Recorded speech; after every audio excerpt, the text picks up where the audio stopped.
companheiros de ideal, simpatizantes, é com grata satisfação que retorno à terra do juiz que é de fora, né?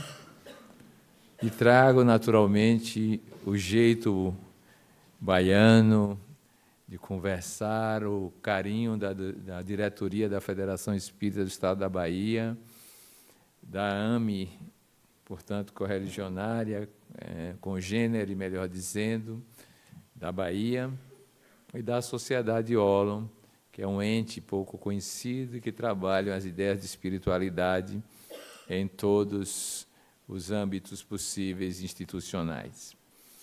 E, ao fazê-lo, recordo-me que, ao estar aqui pela primeira vez, impressionou-me a simpatia, a elegância, a beleza energético-espiritual de Dona Isabel. E, ao retornar, no momento, e encontrá-la, pareceu-me que, ao invés dela ter envelhecido nesses quase 15 anos, ela como que demonstrou que cresceu espiritualmente. A sensação de ver alguém que chega nessa fase da vida, coisa rara, ai, quem me dera ter um físico que aguente tanto, com a lucidez, mas não é simplesmente a lucidez, é a percepção da irradiação espiritual de quem trabalha há 72 anos por uma ideia e permanece fiel a princípios e buscas da natureza que essa ideia permite. Então, a ela que está nos vendo, é a nossa gratidão, porque nós acreditamos muito nos que perseveram até o fim. Eles provavelmente serão salvos, eu não sei de quê, mas serão. E ela, então, é um exemplo disso. Ao retornar a outros lugares, ao encontrar pessoas de variadas greys, é importante frisar isso, os que perseveram. E aqui está à minha frente também, para ser exemplar, Ney Prieto Pérez. Há quantos anos nós nos conhecemos? Eu acho que eu era garotinho, quando me hospedei na casa dele em São Paulo. Depois traçamos caminhos juntos em alguns congressos, em alguns eventos, fizemos algumas coisas bárbaras. Por exemplo, trouxemos Bárbara Ivanova para o Brasil. Isso é bárbaro, né? É impressionante, né?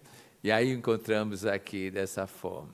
Estou falando daqueles que entraram na vida vetusta, para ser elegante, né? Aquela vida da senectude, né? Porque eu não vou falar do meu correligionário em termos de nome, meu homônimo, André Luiz, que conheço de congressos, e que brevemente lançaremos a dupla caipira, André I e André II, fazendo palestras em algum lugar. E tantos outros que a memória não grava os nomes, mas que a empatia permanece, persiste nessa comunhão de espíritos em busca de realidades mais profundas do que o cotidiano, do materialismo oferecido na experiência humana tradicional. Eu imaginei que a melhor forma de comunicar-me nesse ambiente é, de certa maneira, em termos de evangelho, voltar às minhas origens. Eu sou de uma terra chamada Serrinha. Eu sei que em Minas deve ter um município com esse nome. Mas em Serrinha existe uma praça, que nós intitulamos a Praça dos Três Poderes. Só tem em Brasília e em Serrinha. Mas a Praça dos Três Poderes, em Serrinha, é muito mais curiosa do que a de Brasília, porque ela consagra 3 poderes espirituais. Era assim, mudou. Mas, à época, nós tínhamos o Centro Espírita, do qual eu sou originário, Deus, Cristo, Caridade, passavam entradas de ruas e tínhamos a Igreja Católica. E, no outro lado, bem próximo, passando, tinha o Templo de Umbanda, por isso que era a Praça dos Três Poderes. E lá, aos domingos, às 5 da tarde, se reunia ao pé da fogueira do Evangelho para aquecer a alma com a inspiração da espiritualidade e os comentários sobre o Evangelho. Naquela época, nós não conhecíamos Honório Abreu, mas lá já se fazia algo parecido ao miudinho de Minas Gerais. Se estudava o Evangelho de uma forma muito peculiar. Às vezes, levava-se uma semana com um versículo. Eu ficava impressionado com aqueles adultos tão lerdos e tão lentos em matéria de Evangelho. Eu dizia, mas por que será que eles demoram tanto para entender essa coisa? É que o Evangelho precisava, segundo um deles me disse, ser saboreado. Sabor tem a mesma raiz de saber, mas sabor significa, de certa forma, incluí-lo na sua experiência vivencial, quase fisicamente falando. E era esse o Evangelho que nós aprendíamos. De vez em quando, a clara audiência de um dos médiuns presentes trazia-nos interpretações daquele versículo de modo espiritual, ou da percepção do mundo espiritual. Foi assim que nós convivemos com essas primeiras experiências sobre o que era o Evangelho. Os anos se passaram e nós fomos estudando, ampliando os saberes, os conhecimentos sobre o Evangelho, e hoje nós temos uma clareza muito grande, para nós, pessoalmente, de que ele significa o ápice das possibilidades humanas em termos de realização. E quando nós dizemos possibilidades humanas, fazemos de imediato uma retificação. Possibilidades do espírito na fase humana. Porque nele já há uma inversão do modo como nós nos vemos do ponto de vista do ser. Esta inversão significa clarificar com mais nitidez a consciência de que somos seres espirituais vivendo uma experiência humana. Na maioria das vezes, diz um grande pensador indiano, passamos o tempo inteiro, 70% da vigília, em estado de vigília, pensando na sobrevivência corporal. E os 30% restantes, dormindo. Em outras palavras, não nos sentimos aquilo que somos.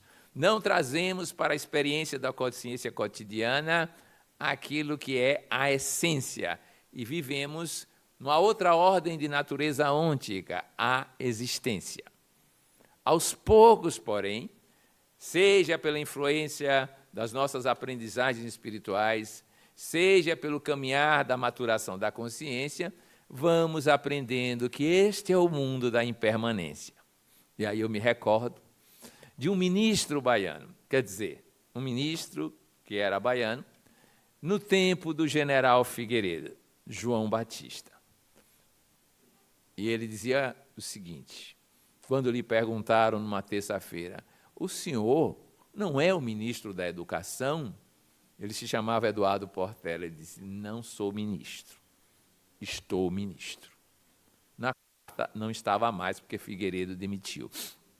Tudo que é da ordem da existência é do impermanente, é do transitório, é do mutante. Avaliza as ideias de Heráclito, aquele que dizia que tudo muda, nada permanece. Mas, na verdade, só uma parcela muda, a existência. Compreender que somos seres espirituais é a primeira grande questão para alcançar. E o Evangelho já nos anuncia dessa maneira, dizendo, está escrito, Jesus afirmava, está escrito, vós sois deuses. Ora, os deuses não são temporários, não são efêmeros, não fazem parte, enquanto essência, da transitoriedade dos costumes. E mais adiante nós poderíamos compreender, pela linguagem de Jesus, que nós somos a criação divina. Vocês sabem, sentiram alguma vez o que esse conceito significa? Ser criação divina? Deus não faz bobagens, não cria tolices, nem mesmo imperfeições, como alguns podem pensar de imediato, porque em sendo a plenitude, a perfeição, só pode criar algo divino. Eu me recordo, nos tempos de orientação de juventude, quando já era orientador, que, de repente, num dos insights, numa das atividades com os jovens, eu olhei e disse, eu sou divino. E a jovem que estava na primeira fileira, hoje psicóloga, olhou-me com aquele olhar condescendente de quem diz: a obsessão existe. Depois eu completei: também tu és divina, todos somos divinos, porque não há nada que Deus possa fazer que não seja divino. Nada que Ele possa criar que não seja dessa natureza. Como na Bahia temos uma tradição muito musical e de frase de efeito, e que houve uma época que existia um movimento chamado Tropicália, lá nós somos, além de divinos, maravilhosos. Não era assim que os novos baianos, ou a turma das Tropicália falavam? Claro, e eu sei que os mineiros são baianos. Iam para São Paulo e pararam por aqui, encantados com as Minas Gerais. Pois bem, essa noção de divindade é a primeira grande questão da sanidade humana, da sanidade da alma. Vocês vão me perguntar, como assim? O conceito de sanidade varia com a época e com a descrição daquilo que nós acreditamos que somos. O conceito de sanidade corporal, durante muito tempo, foi eminentemente biológico, porque pensávamos que era um corpo, um ser para a morte. Consequência, teremos que lutar sistematicamente contra as desagregações, sejam do ambiente, sejam do envelhecimento, sejam das ordens das alterações de natureza fisiológica ou emocional e somática. Mas reparem que esse conceito de sanidade na corporalidade é um conceito da transitoriedade. E, às vezes, pode nos levar a conclusões eminentemente pessimistas, como nos enunciou um estudante do 4º semestre de medicina. Ele virou-se para mim num dia daqueles que parece que a inspiração diabólica está muito mais presente, e disse: o senhor sabe o que é a vida? Já me chamavam de senhor. Eu disse: qual é o seu conceito? Uma doença sexualmente transmissível 100% fatal. Eu digo: quanta satisfação nossa linguagem. Mas um colega dele se aproximou e disse: professor, eu tenho outro conceito, não sobre exatamente a vida, mas sobre o viver. Eu digo: qual é o seu conceito? Viver é experienciar uma sucessão de perdas até a perda da própria vida. Digo: estou com dois otimistas agora, porque era assim que eles encaravam. E isto, subconscientemente, orienta toda a luta pela sobrevivência corporal e toda a descrição sobre por que adoecemos. Porque é o limite das possibilidades, porque nos vemos, nos sentimos, nos percebemos como um corpo. É claro que abrangemos hoje algo mais, um corpo social, daí a dimensão social, um corpo ecológico, um corpo emocional, mas todos seres fadados à morte e ao desaparecimento, que é o máximo universo possível dentro do paradigma materialista. Vem o Evangelho e diz: não, não é bem assim a história. O que somos é seres espirituais, criação divina.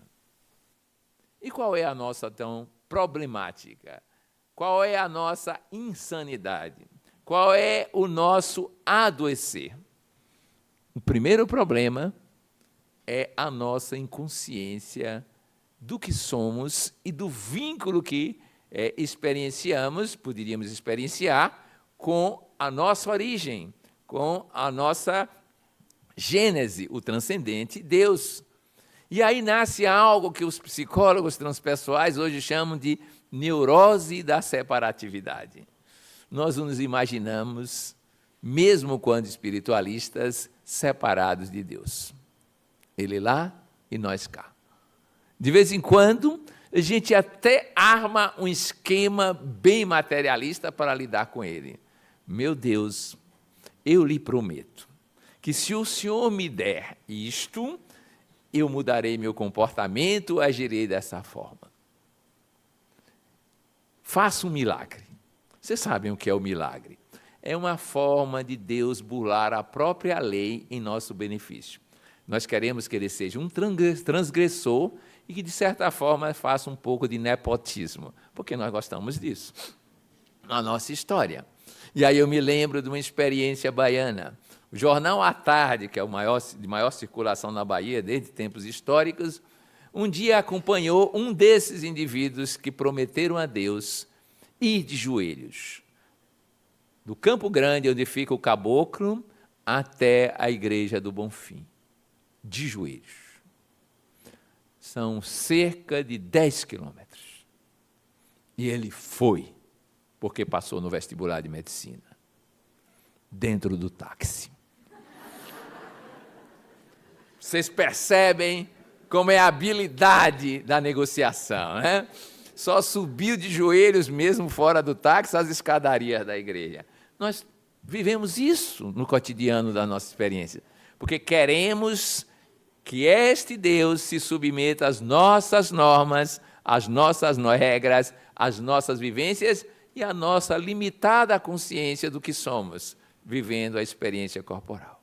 É isso que nós pretendemos. Este é o mundo que nós conhecemos. O Evangelho, porém, anuncia que é possível fazer algo muito mais profundo e mais rico. E aí vem a lição de Jesus, quando ele dizia: sede um em mim, como eu sou um com o Pai Celestial. Quem vê a mim, vê o Pai Celestial. E se convive comigo, deve reconhecê-lo.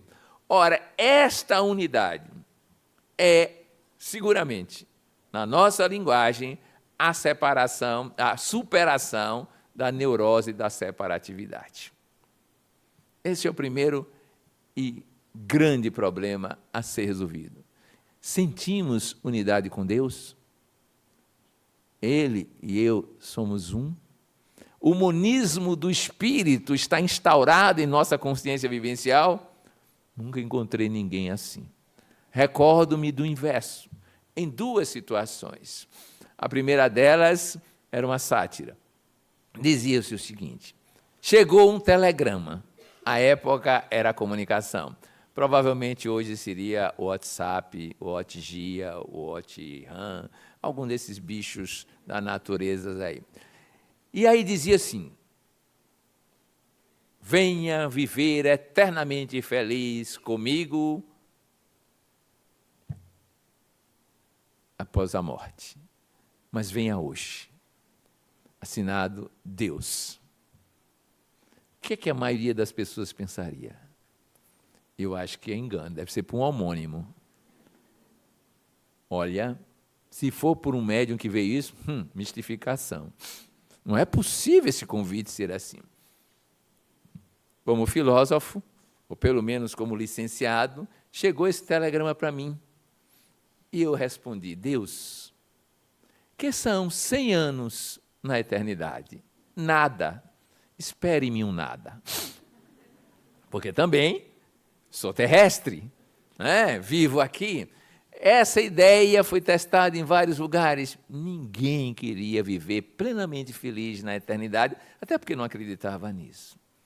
Mas nós tivemos uma segunda chance de olhar isso em outro arraial. Havia uma tese que era de livre docência na Universidade Federal da Bahia. Participando desta banca, discutia-se o seguinte: doação de órgãos entre líderes religiosos de uma certa comunidade. Todos eram doadores de órgãos. E, ao descrever o comportamento deles, e mais ainda as crenças que geravam comportamento, concluiu-se que todos estavam salvos pela graça divina, porque haviam abraçado a Jesus como seu Salvador, e isso lhes garantia a felicidade plena pós-morte. A tese estava morna, sem grandes debates, quando me veio uma ideia. Às vezes a inspiração é de Maquiavel, e vocês sabem quem é Maquiavel. Eu disse: mas está tão morna essa tese que eu vou criar um problema que não está dentro da tese. Perguntei então à candidata à livre docência: que eles são doadores, está explicitado. Mas se eles estivessem na condição de necessitados de um órgão, eles quereriam receber? Se esforçariam para entrar na fila nacional de transplantes para receber esse órgão? E ela respondeu de imediato, sem prestar atenção que era de onde vinha a inspiração. Claro que sim.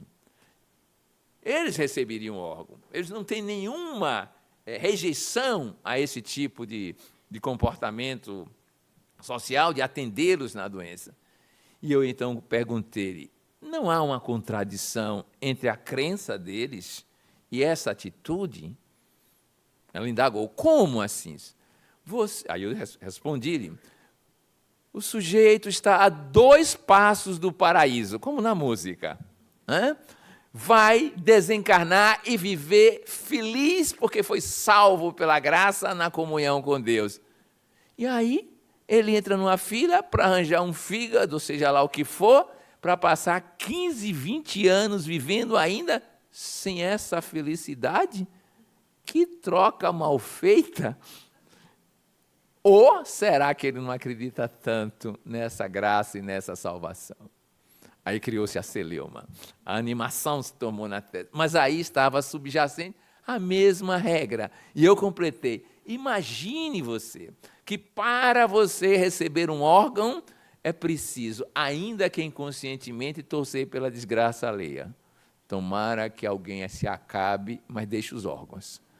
E o que é pior, nesse caso específico, eu dizia para ela, tomara que alguém se acabe, e provavelmente pode ser um que não tem a graça de Jesus, não se entregou a Jesus e vai para o inferno mesmo. Eu ainda torço que ele morra, ainda vai para o inferno para eu ganhar um órgão. Está subjacente a essa conduta. O que é isso? Isto é a clara demonstração de que, em que pese a consciência ou discurso, melhor dizendo, de espíritos imortais, vivendo, buscando a comunhão com Deus, no fundo, a gente é encarnado, gosta da carne. E como está na terra, além de encarnado, é enterrado. É onde a gente está. Então, o primeiro grande problema é superar, e esse é o mais definitivo, essa separatividade. É adquirir essa consciência de unidade. Mas isso só será possível se nós fizermos uma etapa que nos parece anterior, ou mais próxima de nós e menos completa. Nós precisamos ter consciência do que somos, além de ter consciência de como estamos.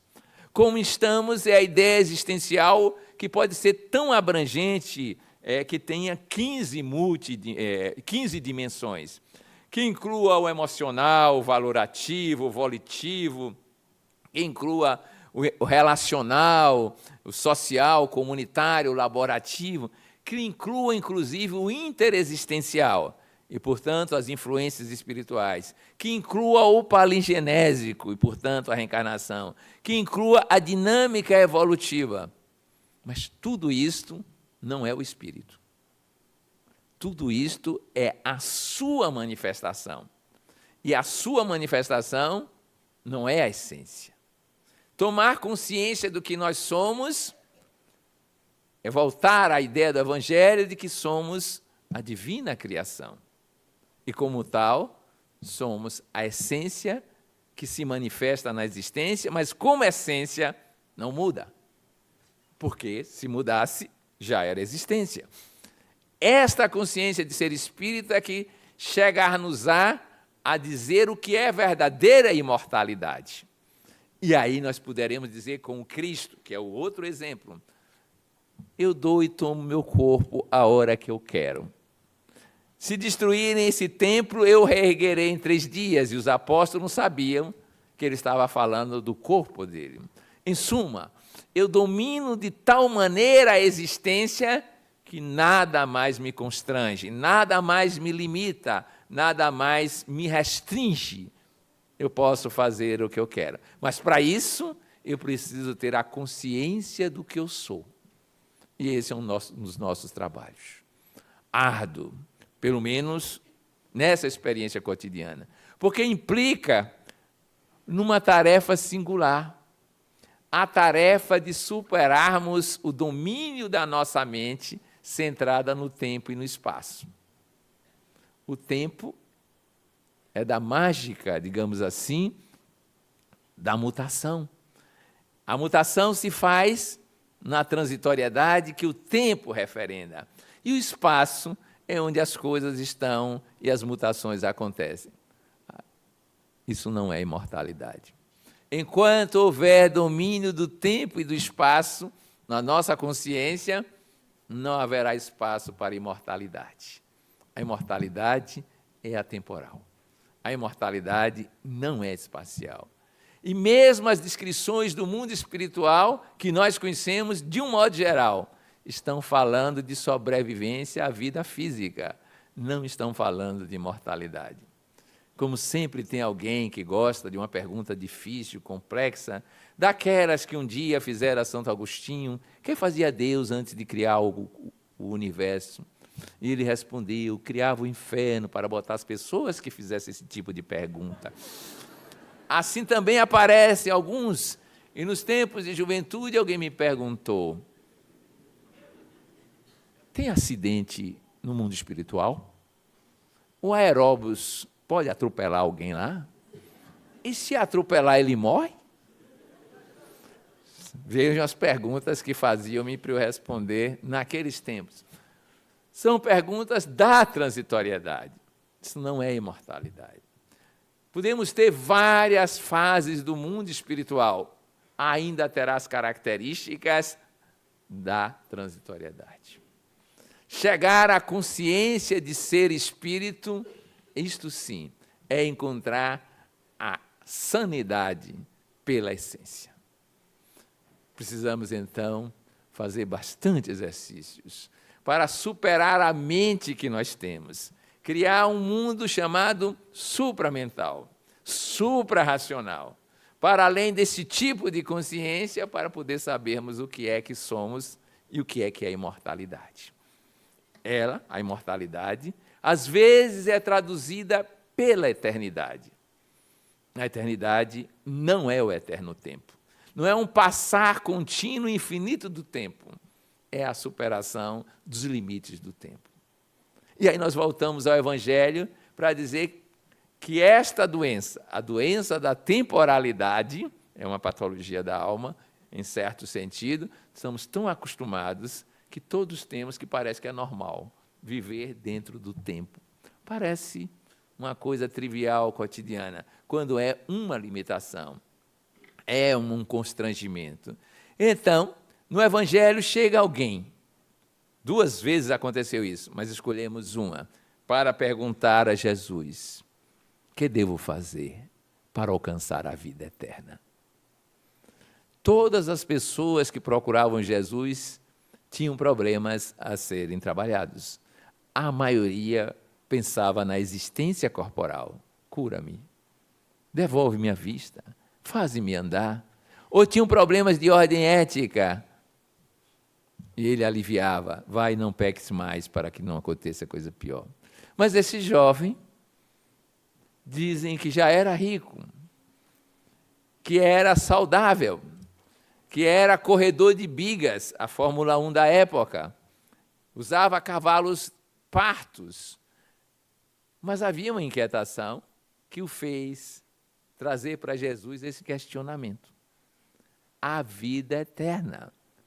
Entendemos nós que a vida eterna é a superação da existência, é a consciência do que se é a consciência divina original presente em nós. Foi um dos raros que perguntou. E Jesus, didaticamente, indicou-lhe a lei e os profetas. E ele respondeu com uma autoavaliação que já fazia isso desde os albores da sua juventude. E como todos sabem, Jesus completou: então, vai, vende tudo que tens, reparte com os pobres, segue-me, então terás o tesouro no céu, a vida eterna. O que aconteceu? Ele não passou no ENAD. Passou no ENEM, da lei dos profetas, mas no ENAD não passou. Ele fez algumas propostas, dizem os escritores espirituais, deixar para mais tarde. Ele era um candidato a ser patrimônio nacional do povo judeu nas corridas de Cesareia. Dizem que ele desencarnou uma semana depois. Mas não me importa que ele tenha feito isso, porque mais interessante para mim é que ele fez a pergunta crucial: como sair da temporalidade? Como chegar à consciência do ser? Como deixar de ser a pérola da ostra, que por mais brilhante que seja, é uma patologia? Como superar todo esse constrangimento? E ali estava a lição. Ora, isso nos mostra algo significativo. Chegará um tempo que a consciência de ser espírito nos libertará do patrimônio, da posse, dos bens materiais. O verdadeiro discípulo de Jesus, que alcançou essa sanidade, não precisa possuir nada. E como está difícil isso. Todas as linguagens que a gente vê no cotidiano, porque nascidas da matriz materialista, só falam em posses, poderes materiais, posses imateriais, posses materiais, possessividade geral. Se vocês notarem, chegamos a um ponto que estamos possuindo profissionais. Eu encontro algumas pessoas que me dizem, depois dos 60, olha, meu cardiologista é daqui. Ah, então você já tem um cardiologista? Já é uma propriedade sua? É assim. Meu cardiologista, aos 60 já começa a pensar em uma certa posse, né? Meu cardiologista. A gente está possuindo tudo. E não está percebendo ainda que isto é fruto de uma inconsciência de si mesmo e da sua natureza intrínseca, que gera toda essa onda de propriedades que nós queremos e nós buscamos. E alguém logo se levanta, e já fiz pesquisas entre os espíritas da Bahia, se eu doar tudo, como será a minha velhice? Eu digo, linda, maravilhosa, divina. Sabem por quê? Porque se você conseguisse chegar a ter a percepção do que é a vida eterna, você controlaria todas as coisas do mundo sem precisar possuir nenhuma. Você já notou como seria o mundo se todo mundo, ou pelo menos uma parcela da humanidade, melhor dizendo, fosse profissionais do nível de Jesus? Como assim, me perguntaram? Simples, não haveria fila no SUS. O Sistema Único de Saúde não teria fila. Ele chegava e fazia, levanta-te e anda. Veja, ele nem fazia anamnese, não gastava tempo com isso. Ele dizia, a minha sombra, virtude partiu de mim, a pessoa ficava curada. Quem chega a ter consciência da vida eterna, para que vai querer plano de saúde? Hospital? Para que o domínio corporal é dessa natureza? E por que vai se preocupar em questões meteorológicas? Se vier tempestade, ele, opa, vamos parar? Se Jesus chegasse no Nordeste e dizia, vamos chover? Era simples, porque ele domina as leis disso. Para que ele ia criar um sistema de armazenamento ou de coisas parecidas, de pão e de peixe? Traz o do vizinho e multiplica. E não leva a nada. E, às vezes, as pessoas, quando leem o Evangelho, leem num tom decadente, melancólico. Jesus teria dito assim, os passarinhos têm seus ninhos, as raposas têm seus covis, e o Filho do Homem não tem onde repousar a cabeça. Dizem isso como se ele tivesse abandonado. Mas lá no Sermão da Serrinha, Minha Terra, a coisa ficou diferente. Até porque o seu intérprete, Aristóteles, meu pai, gostava de fazer um Jesus diferente. Ele disse, não foi assim que Jesus falou, não. Está escrito desse jeito, mas se ele fosse sertanejo, ele leria assim. Os passarinhos têm seus ninhos, porque precisam descansar. As raposas têm seus covis, porque precisam de proteção e repouso. O Filho do Homem não tem onde repousar a cabeça, porque ela nunca se cansa. Era o Evangelho serriense. Outra linguagem. Claro, se nós somos dominadores da lei psíquica da vida eterna, muda-se por completo a nossa realidade, a nossa vida cotidiana. Aí entra a verdadeira sanidade. E se alguém nos toma algo, a gente diz, que libertação, nem preciso tanto. Eu me recordo da figura de José Petitinga, nos tempos que o furto era só furto, não havia latrocínios, e aí furtaram o seu paletó na casa dele.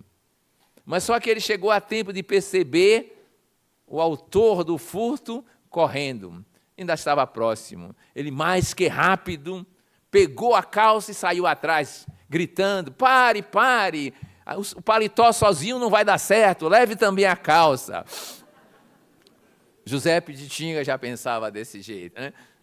Claro, não tinha os riscos de hoje, as problemáticas de hoje, mas, de qualquer maneira, era um certo desprendimento daquela situação. Não estava prisioneiro disso, das posses, de um modo geral. Isto é a libertação. Isto é ser aquilo que no Evangelho, no Sermão da Montanha, aparece como uma bem-aventurança: pobre de espírito. Esses saberão que é o reino dos céus, experienciarão o reino dos céus, numa página inesquecível, incomparável. O escritor Plínio Salgado. E aí nós temos que agradecer à ditadura de Getúlio o que fizeram com ele. Exilaram. E no exílio ele escreveu esta obra-prima chamada A Vida de Jesus. E nessa obra-prima um capítulo, O Divisor de Águas. E no Divisor de Águas ele comenta o pobre de espírito, na linguagem que ele era peculiar, poética, literária, sociológica e psicológica. E ele diz algo importante: o rico de espírito é aquele que está saciado. Já chegou. Já não tem horizontes novos a buscar. Já não tem experiências diferentes para serem vividas. E mais que isso, como ele está no establishment, ele está na ordem cotidiana e precisa se manter nela, porque já conquistou tudo que podia, ele teme. Ele teme o cientista que cria novas teorias, o filósofo que faz indagações e dá respostas diferenciadas, o poeta que cria novas belezas através das suas rimas e das suas métricas, e teme ainda o santo, que é capaz de trazer novidades da espiritualidade. Ele teme a todos. Esse é o rico de espírito. Ele possui a norma de cada dia. Ele vai de uma cepipe a outra, mas já não tem mais o que saborear, já não sente o prazer que isso poderia lhe dar se ele fosse pobre. É um preso, é um escravo. É um escravo do passado, das emoções, da história, e às vezes é escravo do futuro, porque simplesmente ele vive a ansiedade que um dia aquilo desaparecerá. E quem é o pobre de espírito? É o ser livre, desataviado. Nada possui, exceto a alegria de estar transitando de experiência em experiência, buscando descobrir novos mundos, novos céus e novas terras. Esse é o verdadeiro pobre. Não tem algemas no passado, não tem amarras do futuro. Diríamos nós hoje, presentifica-se a cada instante e vive intensamente o infinito no átimo, no segundo. Esse é o pobre de espírito que Jesus falava. Esse é o homem livre, esse nada possui. Então, para sermos verdadeiramente saudáveis enquanto almas, é preciso despossuir. Claro que os intérpretes do imediato dirão: onde está a previdência, então, humana? E eu me recordo da ilustre figura de Irmã Dulce, quando o dia me chamou, depois de eu passar 2 meses tentando resolver um problema médico em outro hospital, com os pacientes do local, onde não haviam tantos recursos, e eu não consegui. E ela me disse: eu vou ajudá-lo. Ia me ajudar. Meia hora depois, ela disse: o hospital tal já aguarda o paciente para fazer o exame. Eu passei 2 meses usando o meu prestígio de professor universitário e não havia conseguido. E eu voltei lá e perguntei: como é que a senhora conseguiu, irmã? Ela disse: meu filho, ela me chamava assim, é uma questão de escolha. Você preferiu ser médico da Previdência Humana. Eu era médico do INSS. A Previdência Humana nunca dará certo. Vejam como está. Porque é humana, é limitada, é restrita.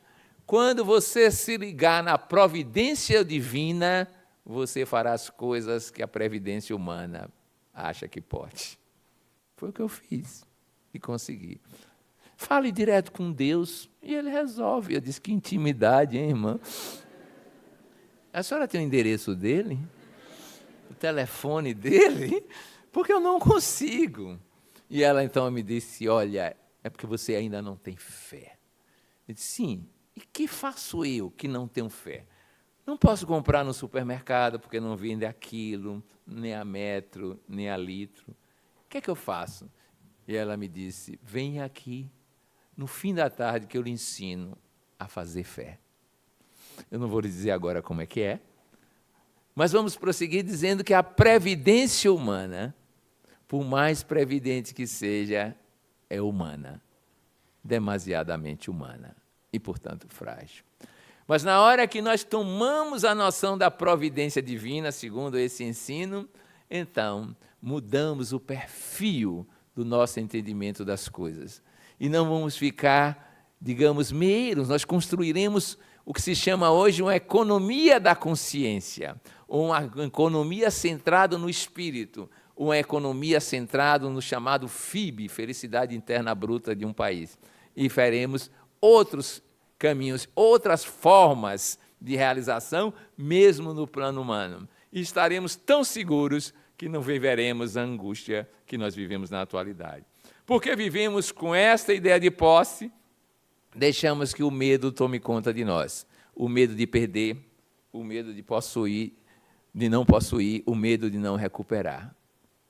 Mas qual é a inversão e a proposta do Evangelho nesse sentido? Simples, direta e objetiva.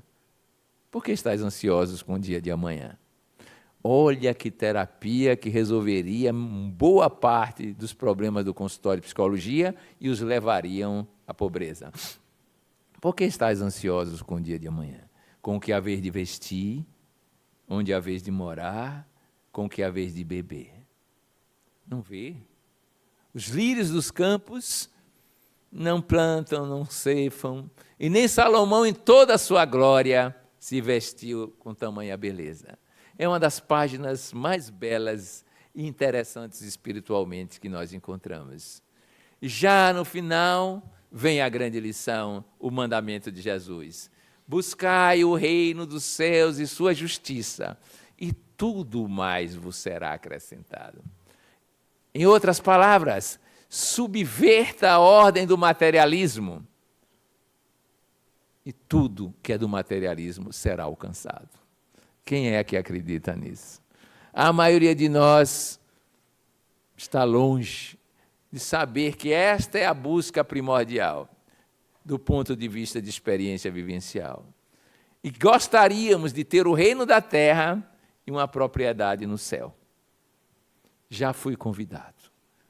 Vocês vão dizer que é fantasia de baiano, mas é incrível, porque na Bahia todos os absurdos já aconteceram. Eu fui convidado a participar de uma sociedade na Universidade Federal da Bahia, por um pesquisador de origem alemã, que nos trouxe, fora do âmbito da pesquisa, uma proposta de uma entidade americana. Os americanos são hábeis em ganhar dinheiro. E a proposta era a seguinte: eles tinham conseguido lotear o mundo espiritual e estavam vendendo casas lá. E ele pagava $100 a cada 3 meses para garantir a sua vaga no mundo espiritual. É verdade. Isso foi apresentado no mestrado. Não pense que eram pessoas incultas, eram cientistas, pesquisadores. Quando eu vi aquilo, de que resposta eu vou dar para pessoas desse nível intelectual que, ao mesmo tempo, se submetem a essa regra? Eu olhei a casa assim daquelas... Não era um triplex do Guarujá, mas era uma casa. Aí eu olhei e ele tinha uma copa, cozinha, uma sala de alimentação impressionante. Já tinham as frutas, inclusive, eram tudo frutas. A alimentação nesse lugar era tudo frutas. Aí eu olhei assim e disse: meu amigo, ou você me dá uma explicação, ou eu não posso ser sócio. Isso por que é? Tem copa, tem cozinha e tem alimentos. E depois, para onde vai o quimo e o quilo desses alimentos? Não tinha, digo, não vou. Para um lugar desse eu não moro, está incompleto, desisti.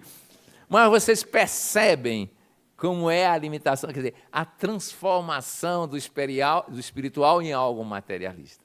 Não é o reino dos céus. Ele já está onde sempre esteve e onde sempre estará, na essência do ser. Isso é que garantirá a nossa sanidade. Nós não nos percebemos ainda nessa normose geral, como se descreve hoje, a patologia da vida que levamos. Ela é louca, vista de um certo ângulo.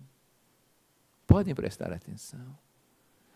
Nós passamos fome na Idade Média e agora temos que fazer dieta por causa da obesidade. Isso é loucura. Nós vivíamos reclamando da vida que levávamos, correndo como os índios na selva.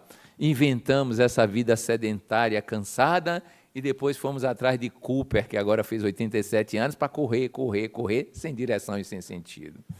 E dizemos que somos normais, né? Nós vivíamos dormindo no colchão, no chão duro, e reclamamos tanto. Inventamos o colchão de molas. Me lembro dele. Adolescente, afundava.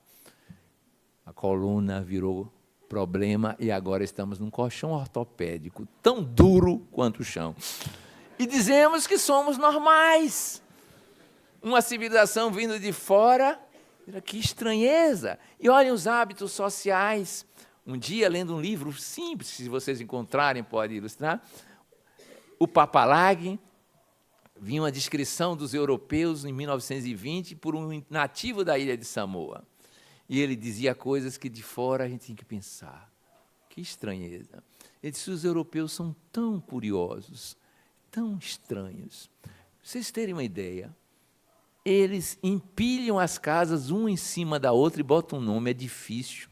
E tem terras imensas e eles não usam. E depois juntam um atrás do outro e chamam de rua.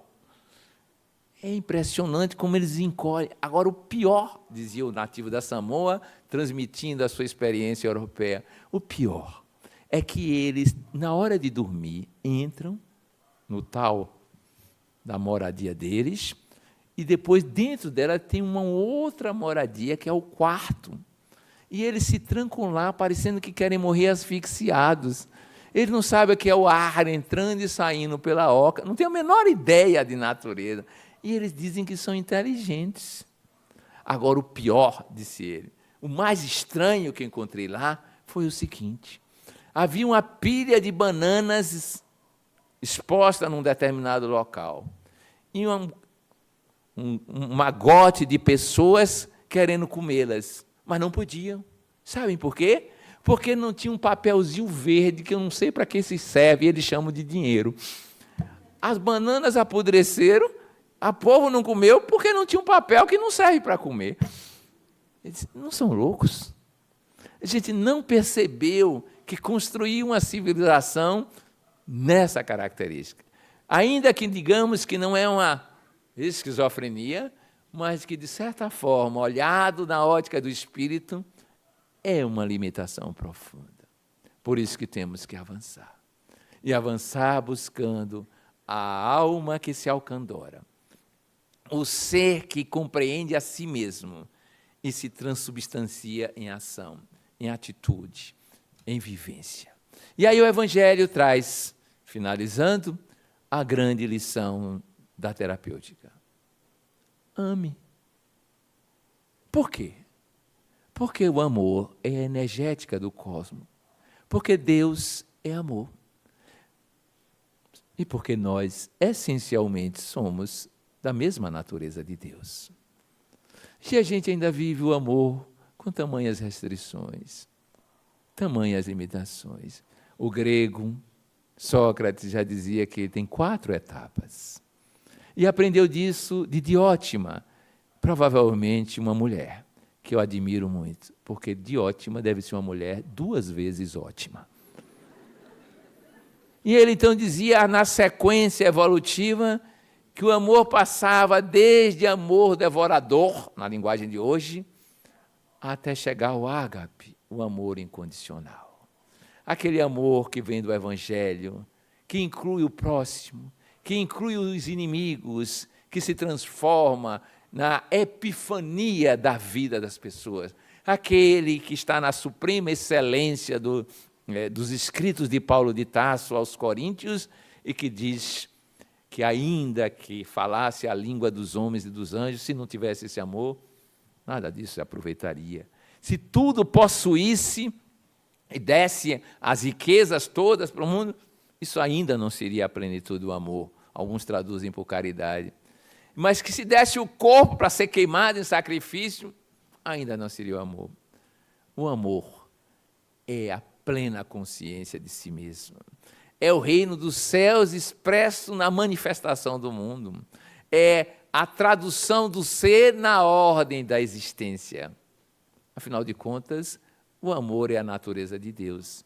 E não há nada além de Deus. Nada além de Deus. Deus, imanência, é criação. Deus, transcendência, é criador. Mas não há nada além de Deus. Nós somos partícipes desta imanência divina e poderíamos dizer, na linguagem poética de Pierre Rivaio, que somos as ondas do oceano. Que um dia descobriremos que em que pés e ondas somos também oceano. Simplesmente Deus. Esta é a cura definitiva.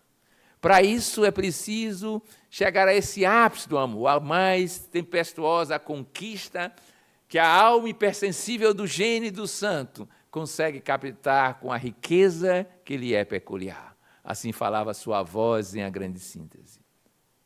Simplesmente o amor.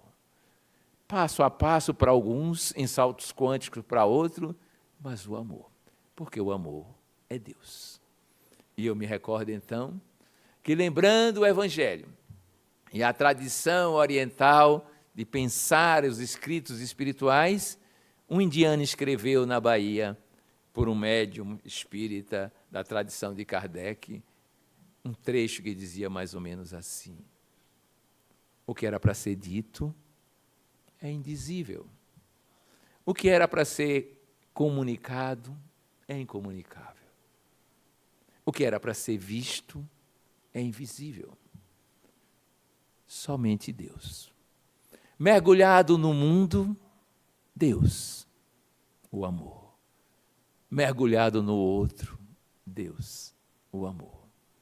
Mergulhado em si mesmo, Deus, o amor. Mergulhado no transcendente, Deus, o amor. Assim, saberemos o que é bem-aventurança, plenitude, a verdadeira sanidade da alma. Porque só Deus basta. Que assim seja.